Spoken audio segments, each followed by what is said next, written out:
Hi folks, I'm Alan Watt and this is Cutting Through the Matrix on the 25th of January 2013. For newcomers, make good use of cuttingthroughthematrix.com website. You'll find lots of free downloads for the vital information to give you shortcuts to understanding the big system you're born into, and explains why you're going through this period of rapid change, the time of transition and so on. There's many names for the same thing. Planned a long time ago, a society was herded through world wars to bring them to their knees, to get them to unite through treaties into a global type government structure. And that's what you're going through today. And it's a socialist or communistic type structure for the masses. I've always said that for years. And of course it's a fascist one on top with the ones who own all the big corporations. So that is the future. That is the present actually. And what you're seeing now is simply the last spikes being driven in to nail down the rails so that we can go in the right direction. And the direct direction, of course, is a planned direction. And most folk have been deceived their whole lives. They've never known about truth. The media is not there to explain any truth to you. It's not meant to get you involved. It's meant to keep you running in circles as the big moves go on. And we're the last to know. We're always the last to know what's really, really going on at the bottom level. And a long time ago, in fact, the public were cut out of the information loop as to what's really happening in the world. And you'll find big authors in the past talked about this, guys who worked with the world councils at the time, who designed even the cultural changes we've all gone through to destroy what was left of existing cultures in order to blend them into this big brother system where there's no family to stand around you when they come for you. There's simply you and government, and that's it. H.G. Wells talked about that a long time ago. So help yourself to the, as I say, the free audios, and there's transcripts for print up as well in English. And Alan Watt Sentinel.eu, you'll find transcripts in other languages. Remember too, you bring me to you. I don't push advertising at all.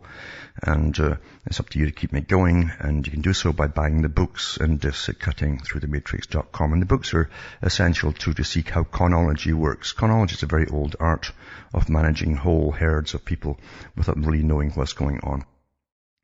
And remember too, you can also donate. And from the US to Canada, you can still use personal checks or international postal money orders from the post office, send cash or use PayPal. And across the world, Western Union, MoneyGram and PayPal. Remember, straight donations seriously are welcome as we go through these inflationary times into austerity.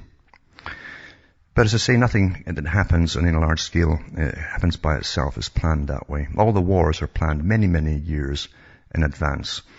And even as I've mentioned many times during the Vietnam War, in an article in England, it came out when they were talking to the CIA director that they were already had wars planned way after Vietnam.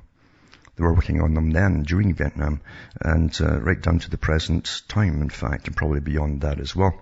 And we see the strategies going on through the PNAC group, where the list that was drawn up for countries to take down. And PNAC, of course, was also Israel first as well, and America second, although they tried to pretend it was in America's interest to fight all these wars. But however, the Obama administration, as you notice, is carrying on the same agenda. So this is a very old plan. It's been worked on and exposed many times, but kept quiet by the mainstream.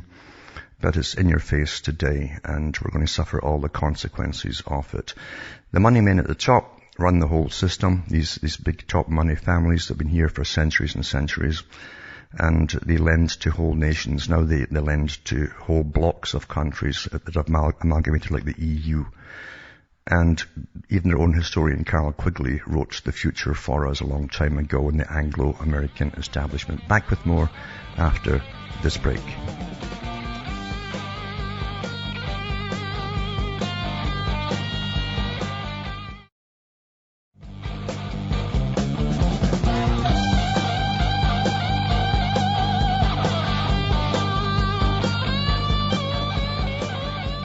Hi folks, we're back cutting through the matrix, and it's hard for most people to understand that they have been conned their whole lives. We've all got egos, we all believe that we're sane, you see, and the reason that you think you're sane is you bounce your ideas off those around you, your peer group, and they'll have the same opinions as you. But no one stops to say who gave us all these opinions. And what's the amazing thing too is once you're brainwashed, you don't know you are. So much so that you won't even look at any contrary evidence and facts to do with things that you believe in, and it's the opposite of them altogether. You won't even look at them. It's quite an amazing thing that for people to have. It's a very human thing indeed. Even though it's staring you in the face, they will refuse to even look at it because people truly believe in things. Almost like, politics is like a religion to people. And political parties, when you get involved with them, it's like a religion to them with their philosophy and their idealism. And it's always clashes of ideals that end up forcing the future. And for those who really compromise their ideals along the way, for instance, existing cultures, going away, letting it all go for a newcomer coming in with their culture, you've had it. You're done for if you give your old culture away. You simply won't exist for very long as a people. And that was all part, remember, too, of the communist strategy as well, which is still on the go today. Even when Pierre Trudeau got into office in Canada as Prime Minister, none of the media mentioned at the time that they all knew, of course, his history, that in 1952 he led the Comintern Young Communist Party for Canada over to Moscow for their annual meeting. And eventually he ran under the Liberal ticket. That was another technique they used. They go into another party, mainly the Liberal types, and carry it on that way. And then when he got in, he actually boasted. He said, "We said we'd get in." He didn't mean the Liberal Party, he meant the Communist Party. And when he came in, Canada had pretty well no debt at all. When he left, we're just covered in masses of debt. And then he started all the multicultural grants and so on to get the welfare state going and all that kind of stuff. And the country's still really has gone downhill since. But there's no parties anymore. There's no right wing or left wing. Because remember, as I say, the historian for the Council on Foreign Relations, Royal Institute for International Affairs, who had access to their archives, and they have archives of the real histories. He wrote Tragedy and Hope, and he also wrote The Anglo-American Establishment. And he lays out in the latter too how this particular group got together, created institutions, and decided how they were going to force the world along one direct path. He actually said too that we are often mistaken for the Communist Party because our goals are primarily the same. But of course what he didn't say is that it would be the same, because exactly the same. They're all for the Communist Party because they realized that massive bureaucracy is the only way to keep masses in control in a planned scientific society. And government intrusion would have to come into everyone's lives down the road. And that the elite on top would live a completely different life.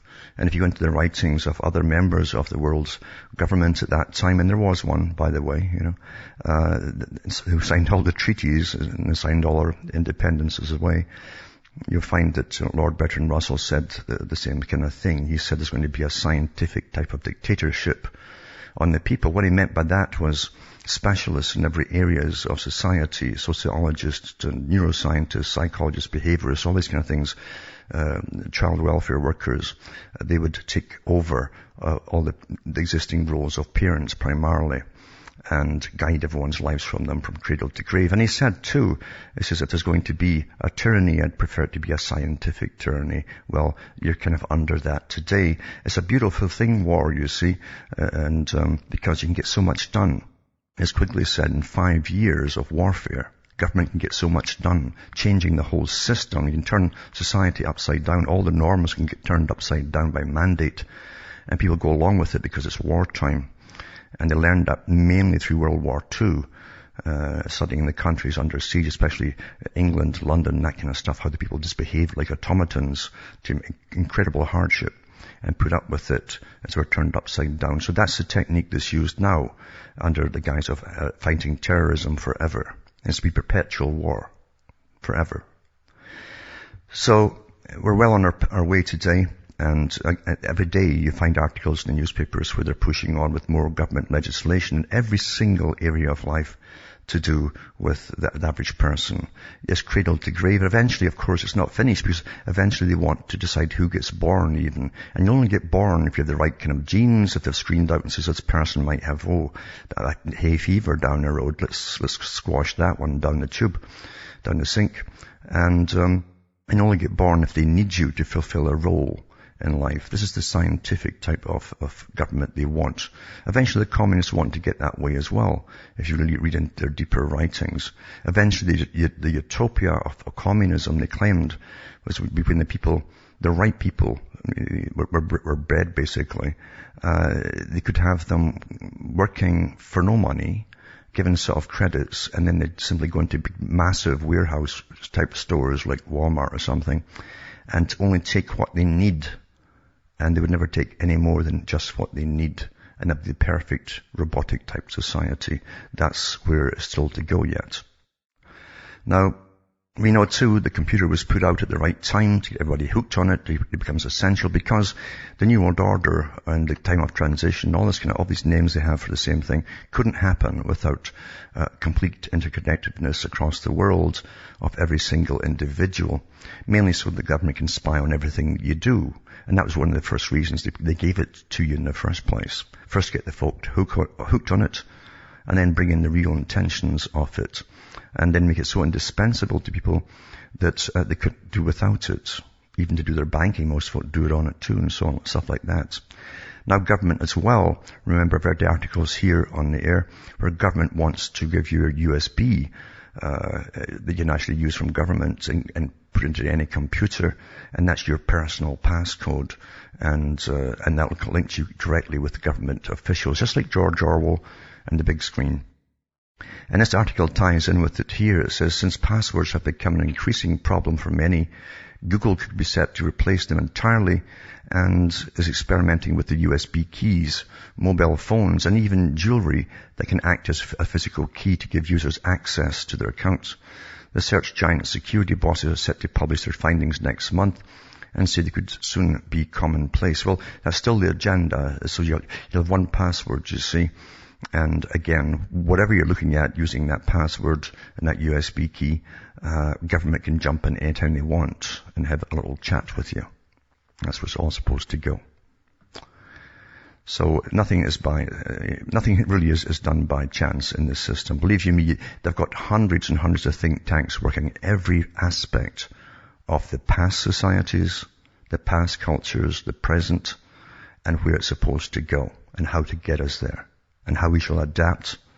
They even have worked out in advance through computer simulations how we will respond to certain things we won't like. And they find ways, and big think tanks working ways to coax us in and condition us into it without us thinking very much about it. It's a sad truth, but behaviorists have studied us so well for so long that they understand how the mass person thinks, basically. Most folk will always do the same as everyone else. And it's quite predictable. And also this article here is to do with how disposable we are. I mean, I've mentioned an article before by Kissinger, who is still on the go today. This guy's been around forever. Big player in geopolitics, including at home as well, changing the cultures at home as well. Remember, I think he was also the guy who said at a San Francisco conference, I think it was, that one day such catastrophe could be brought on America that you'd welcome in Chinese, if need be, United Nations troops. And he's still at it, as I say. But he also said that the average soldier, the soldiers, he says, are simply animals, dumb animals who are used for basically geopolitical purposes. They're dumb, stupid animals, that's what he actually said, to be used for geopolitics and so on. And they don't even have to know what the real war that they're fighting is for. The simple propaganda they're given is enough for them, which is very, very true, even today. But so with that in mind, and the ones at the top, they see themselves, they really hate the military. They'll use them all the time, like cannon fodder, to get things done for their agenda, but they really hate them. And this article here shows you too how when you join the military, you're used. Your only purpose is to serve 2 or 3 years, do the job you're meant to do, and whatever disease hits you afterwards is your tough luck. And this article is about Jackson, North Carolina. It says, many more Marines and their relatives could be eligible for compensation for illnesses because a federal agency determined that the water at North Carolina's Camp Lejeune was contaminated 4 years earlier than thought. In a letter to the Department of the Veterans Affairs, the Federal Agency for Toxic Substances and Disease Registry says, computer modeling shows that drinking water in the residential Hadnot Point area was unsafe for human consumption as far back as August 1953. So they knew all that time it was poisonous. And they probably know the long-term effects on it too. But it wouldn't matter as long as you were fit enough to go and fight wars and do stuff like that. Anyway, it says that President Obama signed a law last year granting health care and screening to Marines and their dependents on the base between 1957 and 1987. They believe 1 million people may have been exposed to, they call it tainted water. I think it's a lot more toxic than simply tainted. But that's what your own governments think of you. And even in Canada here, it was only a few years ago, and I read it on the air too, that Agent Orange was still getting sprayed over military bases in Canada in the 70s and the 80s. And it also hit the surrounding towns as well to keep the weeds down. They sprayed it from the air. Back with more after this.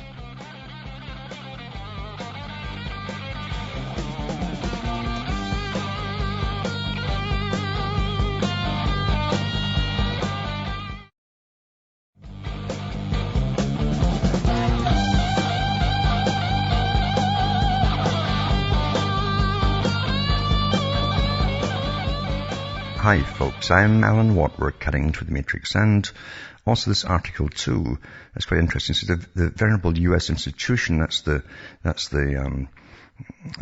Library of Congress, is trying to archive American Twitter, all of the Twitters. It says 133,000 gigabytes worth of tweets. Currently takes days to search, but the Library of Congress is nonetheless trying to archive American Twitter use for posterity. And of course that means that all the research boys will have access to all the stuff that you've been prattling on about, you see, which further gets fed into computers to get similarities between you and other ones on the same kind of page, you might say. So the institution is assembling all of the 400 million tweets sent by Americans each day in the belief that each of the many messages reflect a small but important part of a national narrative. An element of the mission at the Library of Congress is to collect the story of America and acquire collections that will have research value, says Gail Osterberg, Director of Communications at the Library. And it says here, it now wants to be keeper of the nation's brief internet messages as well. Twitter in April 2010 signed a deal with the library giving access to tweets dating back to the company's inception in 2006. So for all you guys who keep signing on to all these things and start using them, it's all ultimately to do with researching you. That's what it's all about. Of course, the Pentagon's been doing this for years already, and they've admitted it as well. So is NSA and everybody else above you. Also, austerity couldn't come in, and you understand it was planned for years, the age of austerity. Going back to the 1970s, I've mentioned before, the Club of Rome talked about the post-consumerist era, and they'd have to bring it in, and also said that democracy wouldn't work. There were too many conflicting parties, all arguing for different things. Therefore, the big agenda, what they call progress, couldn't be, in other words, because progress obviously has to be an agenda, somebody's agenda. Because it's never explained what direction they're talking about in progress, is it? We said take for granted. However, the Club of Rome knew exactly where they wanted to go with all this, because they wanted to go into a scientifically controlled society. And they said it'd be post-consumerist and post-democratic. And that's where you are today. In a time of especially what we've gone into since 9/11, anti-terrorism, we're anything but democratic anymore. We're just told what to do, and laws are passed at the top through executive orders. In other countries they call them orders in council, same thing. And you go along with it and you have no say in it whatsoever. But they couldn't get austerity in until they crashed the banks. And the banks were crashed on cue, because it was designed to go that way at that time. And the big boys knew 4 or 5 years ahead that was going to happen. They got together many times and all discussed openly that they were too big to fail. Government would have to bail them out. So it was planned that way. It really was planned that way. It wasn't just a happening. And don't forget too, that I've read articles even prior to it happening on the air, where the US government and the feds have been pouring money in every day into the stock exchange to keep certain ones of the top corporations up there in share value. So it was artificially contrived for years and years and years. So why stop it then? It's because the chairman of the new Federal Reserve said he wasn't going to do it now. And that was a signal to me they were going to crash the banks. It was time to crash the banks. That had to happen. And meanwhile, because the banks knew they were all had a part to play in it, they plundered and plundered and plundered. They shot the value up of worthless homes and all the rest of it for massive mortgages and traded them all as fast as they could before it all came down. They lost nothing because we bailed them all out, and we're down again to bankers, international moneylenders who lend us the money to then give to the banks. So we're all in debt as guarantors to pay it off forever and ever. That is perpetual slavery, for those who haven't quite figured it out. And Jefferson himself said that any generation born into a system where they have to pay off a previous generation's debt, they're living in de facto slavery. That's what he said. So nothing happens to the big bankers, as you know, and they're all smiling and they're going off in their private jets all over the place and buying islands all over the world now too, if you notice all the sales that are going on. It says Barclays bankers, including the former boss Bob Diamond, lose high court bid to remain anonymous over alleged involvement in the LIBOR fixing scandal. So they fixed their rates and all the rest of it afterwards, as we know.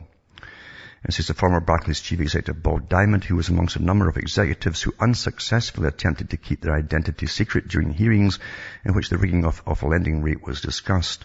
The former Barclays chief exec Bob Diamond says a judge yesterday named the Barclays bosses who tried to keep them secret in the landmark case linked to the rate fixing scandal. Well, what does it matter unless they put them behind bars? You know, it's no, they can stand having their identities known. We all knew who they were to begin with. Former chief executives Bob Diamond and John Varley, current investment bank boss Rich Rickey, and casino banker Jerry Del Mizier were amongst those trying to keep their involvement in the case under wraps. But the judge said it would be an affront to the principle of open justice to bar the public from knowing the names involved and demanding that they be punished immediately. The decision to reveal the names heaps further embarrassment on a bank which had been hit by a string of scandals, including the rigging of the LIBOR rate and aggressive mis-selling of payment protection insurance. But as I say, you know, nothing will happen. A slap in the wrist and they can a bit of embarrassment, and they don't get embarrassed anyway, these guys, because they're psychopathic. So, and that'll be that. The different laws, you see, for different folks and so on. And Big Britain is Big Brother Britain. It has been for an awful long time, mind you. And people who grew up in Britain have watched this change completely upside down. They can't even recognize the country anymore as to what it used to be. And Big Brother is truly, truly there. Mind you, that's a prototype for the rest of the world. And you can compare it with Britain, with America and Canada and other countries now too. I'll read this article after these messages.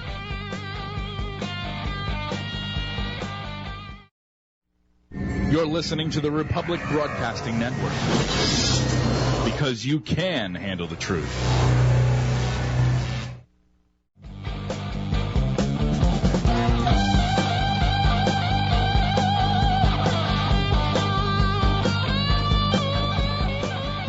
Hi folks, we're back cutting through the matrix, talking about Big Brother Britain, and Big Brother Britain certainly is getting more Big Brotherish. It says town hall snoopers have the power to vet your pot plants and fridge, and officials have now more than 1,400 powers to enter homes. It says number of snooping powers rose despite coalition pledge to rein them in. Well, it says it's an agenda anyway. Officials have power to enter the home and check for the plant pests. No kidding, this is an excuse. Any excuse will do to get in, right? Plant pests under the 2005 Act. They also have power to check energy ratings on refrigerators under regulations. Can you believe that? And the Minister for Criminal Information said powers of entry is vital for investigation of crime, but said a new code of practice will ensure proportionate use. Yeah, sure. Yep. So it says the number of snooping powers available to town halls and public bodies has risen despite the coalition pledges to rein them in. It says amongst those which remain are powers to enter a home to see that the plants and plant pests or do not have a plant passport under the Plant Health Order of 2005. You understand, they've got to have all these laws in the book so they can raid anybody's home at any time they want. That's what it's for, like the Soviet system had something similar to that too. Another power allows officials to check the energy ratings on refrigerators under Energy Information Household Refrigerators and Freezers Regulation 2004. They can also use the Antisocial Behaviour Act 2003 to see if a garden hedge is too high. Government departments have been given until next year to identify which powers should be repealed. Even then, it may take months or years for them to be scrapped. The Conservative manifesto included a commitment to cut back on intrusive powers of entry into homes. Well, they always say it, but never do it. Only 15 such laws have so far been repealed, including the power to enter a home and search for and seize German enemy property dating back to the 1950s, or to carry out checks on whether illegal hypnotism displays were taking place. No kidding. And details of the snooping powers emerged as the Home Office published new rules designed to stop public officials abusing them. Well, the Code of Practice suggests 48 hours notice should be given before a property is raided, if that is considered appropriate, and that officials should be considerate over the time of day homes are entered. Breach of code will not be a criminal offence, and civil liberties campaigners accuse ministers of failing to tackle the issue. Nick Pickles, director of Big Brother Watch, says it beggars belief that even after 6 months of working on this issue, some departments still have no idea what powers of entry they're able to use. Well, that's the whole idea. When they want to enter someone's home, they just flick through this big dictionary and pick one. Lord Taylor, Minister for Criminal Information, said powers of entry will always be vital for the investigation of crime, but this new code of practice will ensure they're used proportionately and not abused. You understand, the only work there'll be it almost is there, in fact, to the present is anti-terrorism, and some guys are in other police or private agencies. Even private police are coming big in Britain and are working for the government, one of its many of hundreds and hundreds of divisions. That's going to be the only work there'll be eventually, and then just labourers at the bottom. And, of course, everyone knows that Obama's past is mired and various associations he's had all his life with communism and so on. And remember, too, what I said, that Quigley mentioned that the Council on Foreign Relations and the big foundations, which are all part of it, who fund all the NGOs out there, and are always demanding and lobbying government for new laws to be passed to make it more communistic. Obama's always been associated with real communists. But it says it should come as no surprise that Communist Party USA is on board with President Obama's plan to attack America's right to keep and bear arms as means to end gun violence. Remember, they tried in the 1920s to get all that done through the Communist Party USA. A cardinal feature of communist regimes like all dictatorships is the prohibition of private ownership of arms, creating a monopoly of force in the hands of the state. In a January 18th article, People's World, an official publication of the Communist Party USA, it's called CPUSA, declared that the ability to live free from the fear or threat of gun violence is a fundamental democratic right, one that far supersedes any so-called personal gun rights allegedly contained in the Second Amendment. The article entitles Fight to End Gun Violence is Key to Defending Democracy, written by People's World Labour and Politics reporter Rick Nagin, claims that the right-wing extremists opposing all efforts to curb gun violence are the same forces that rallied behind Republican presidential candidate Mitt Romney, hoping to undermine every other democratic right, as well as the living standards of workers and ordinary Americans. Well, I think Obama, there's no difference between the parties now. It's all one.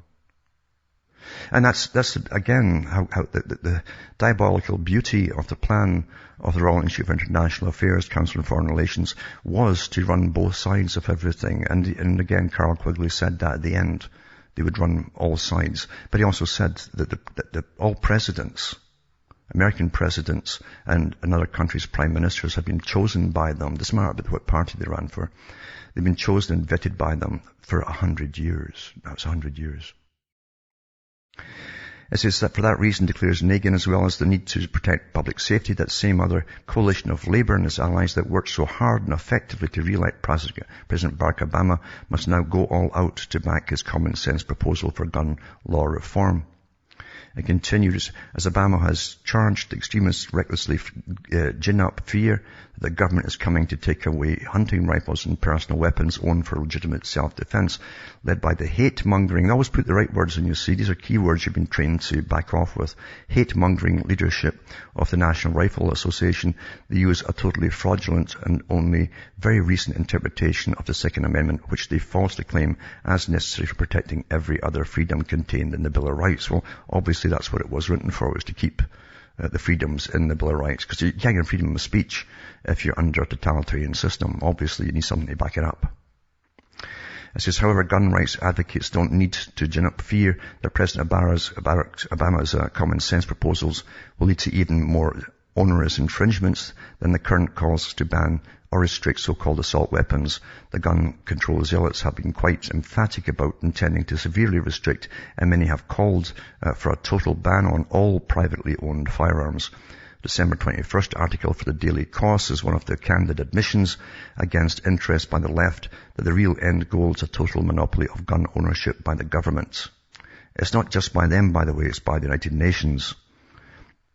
Under the United Nations, they've said that only elected governments have the right of force to use force. No one else has it. But this also said eventually the United Nations, as it rises up to power, will take over that responsibility, and only their army, world army, will have the right of using force. That's any kind of force and all kind of force. And private citizens will not be allowed to use any whatsoever. This is the only way we can truly be safe and prevent further gun violence is to ban civilian ownership of all guns. That means everything. No pistols, revolvers, semi-automatics or automatic rifles, no bolt actions, no breaking actions or falling blocks, nothing. This is the only thing we can possibly do to keep the children safe from both mass murder and common street violence. It's interesting, in Canada, there was just one other day there in British Columbia. Someone was killed by a sword. He almost had his head hacked off. So it's nonsense. It's the breakdown of society. It's the drug culture.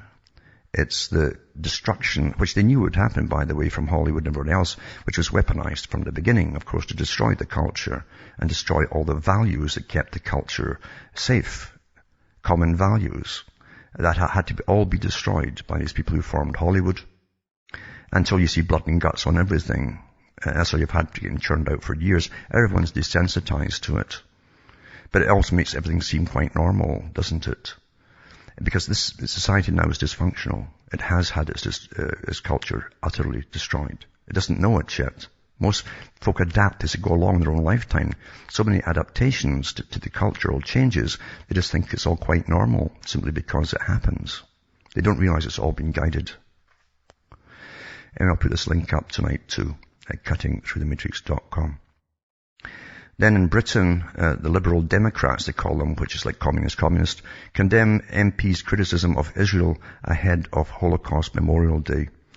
The Liberal Democrats have condemned their Member of Parliament, David Ward, for his use of language in a statement about Israel's treatment of Palestinians. He accused the Jews in Israel of inflicting atrocities on Palestinians on a daily basis. And Mr. Ward has been summoned to a meeting with party whips next. I guess they whip him. The party whips who must do whip him or something like that. But the members of Parliament told the BBC he had chosen his words carefully and did not regret the timing of the statement. Members of Parliament said it was regrettable he'd been reprimanded by Liberal Democratic officials. It's the only country you can't condemn on anything that they do. Every other country is up for grabs for condemnation. And also to do with global warming nonsense and all the rest of it. And I told you the BBC were all on board with it. I've mentioned before they fired lots of long-term hosts in the BBC who wouldn't go along with the global warming because it must be repeated and repeated into existence of the minds of the public as a real thing by repetition. They call it, from the United Nations, they said they'd have to institutionalize it, the terms global warming, climate change, by repetition. So David Bellamy tells at the moment he was frozen out of the BBC. He's a botanist and he had a long-standing program, years and years. David Bellamy has described to the BBC froze him out when he dismissed global warming as poppycock. And the 80-year-old environmentalist and former broadcaster admitted that his skepticism signaled the end of his career as he had known it. From that moment, I really wasn't welcome at the BBC, he said. They froze me out because I don't believe in global warming. My career dried up. I was thrown out of my conservation groups, and I got spat at in London. That's how you create fanaticism, folks.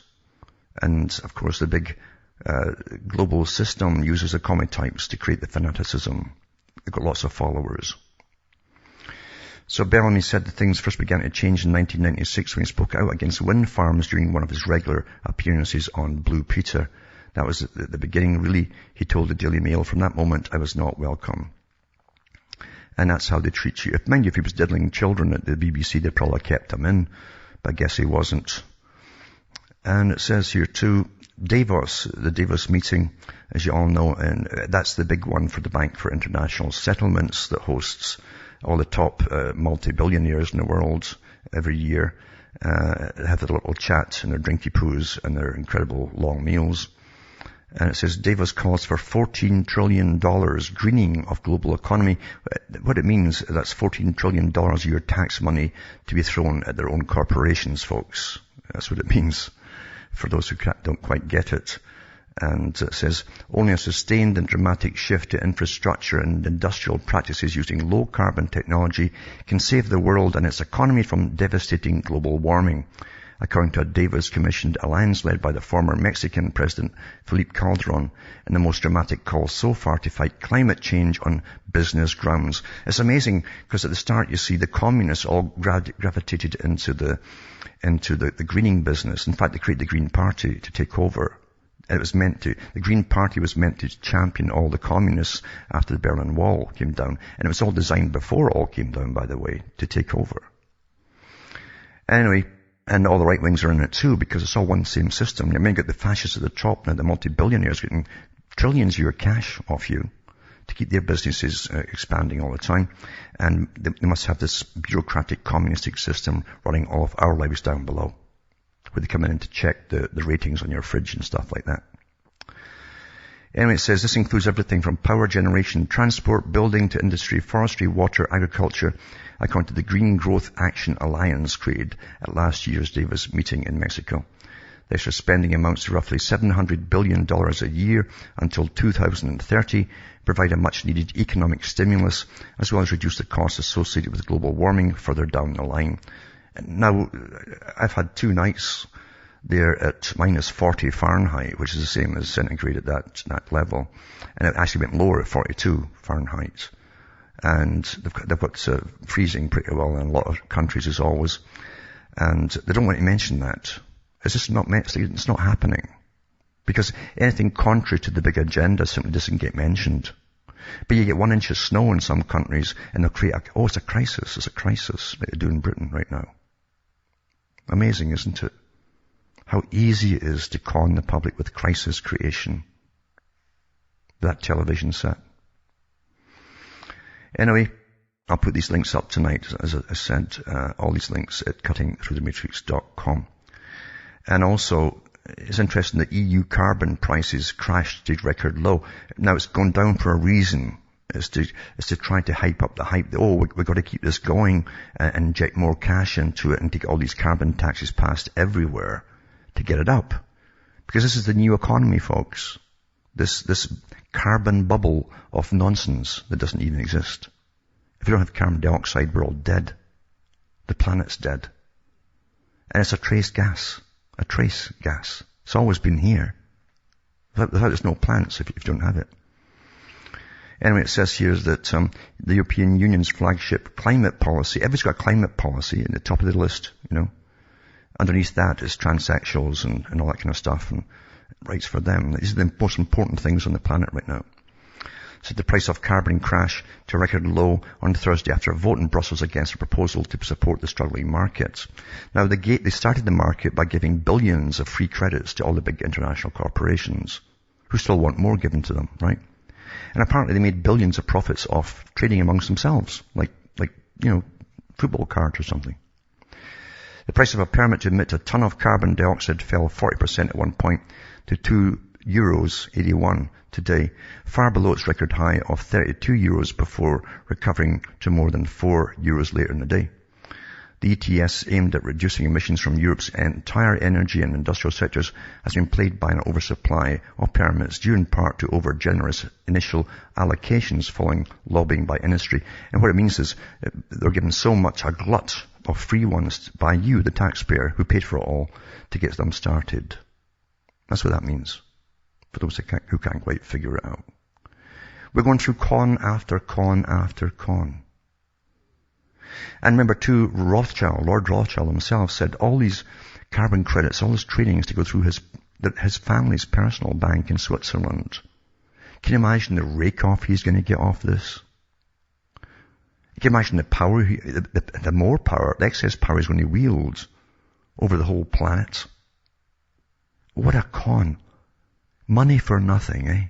Money for nothing. Guaranteed. And everyone who lives will have to eventually pay carbon taxes for the privilege of being alive in this sick, sick system of conology. I mean, you talk about insanity, creating insanity.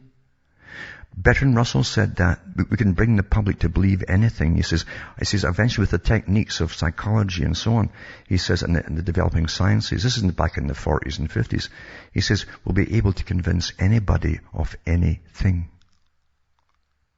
Yep, it's here, folks. It's here. It's all been done.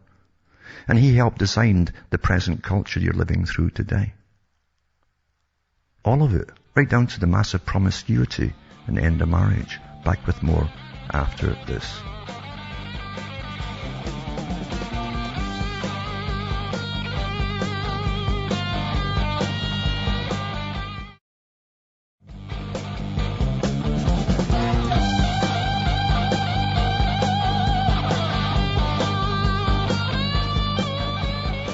Hi folks, I'm back cutting through the matrix, and I've talked many times about Katerina Gileva and her troubles in Utah trying to get her son back from the authorities there that took him about almost a year and a half ago.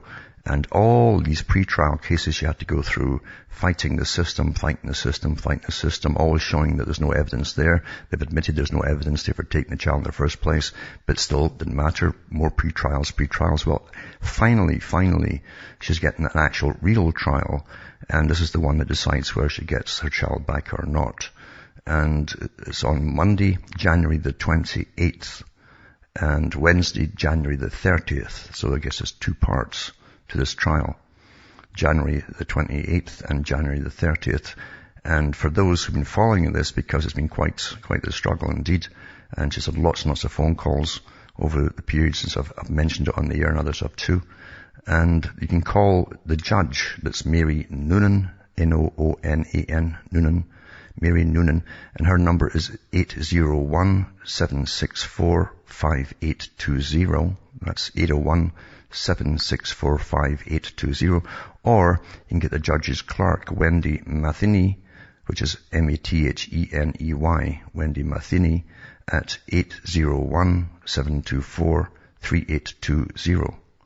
And just ask them to make the right decision. Don't be nasty or anything. Just say, please make the right decision regarding case number 1065414. That's case number 1065414, and that's a buyer versus Gileva. And let's see if the right thing is going to be done.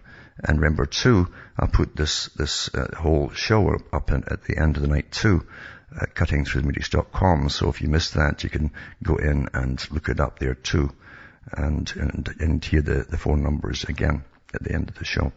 But she's really put up a struggle. She's never given in, and she's been tenacious, and she's been told there was no chance of getting the child back from the authorities. People in the authority actually told her that too, because I don't think anybody's ever managed to be successful. It's rigged that way. Because if they let one child go back and admit they're wrong, then they'll have a whole plethora, a massive avalanche of people doing the same. And they can't afford that, because it's a massive money-making scheme that they have there, with all the people involved in pre-trials for each and every child, and all the psychological counseling and all the rest of it. Great business. See, we are the only business. The people are the only real business for those making the massive paychecks off of us. It's true. And the system is all over the US, Canada, and other countries too, as children are snatched every darn day and getting worse all the time. Again, Russell himself said, we, the elite, always thought we'd have to take the children from the parents at birth to give them a new indoctrination. Otherwise, they'd be contaminated with the old culture and ideas of their parents. He says, but now we can actually, through scientific indoctrination at kindergarten and through school, negate that any parents' inputs. And so but they're still grabbing children yet when they can't negate the inputs, obviously, and just grab them, and that's that. So see if you can phone in to the judge and the judge's clerk and those numbers and give some support and ask them to do the right thing at last. And from Hamish myself from Ontario, Canada, it's good night, and may your God or your gods go with you.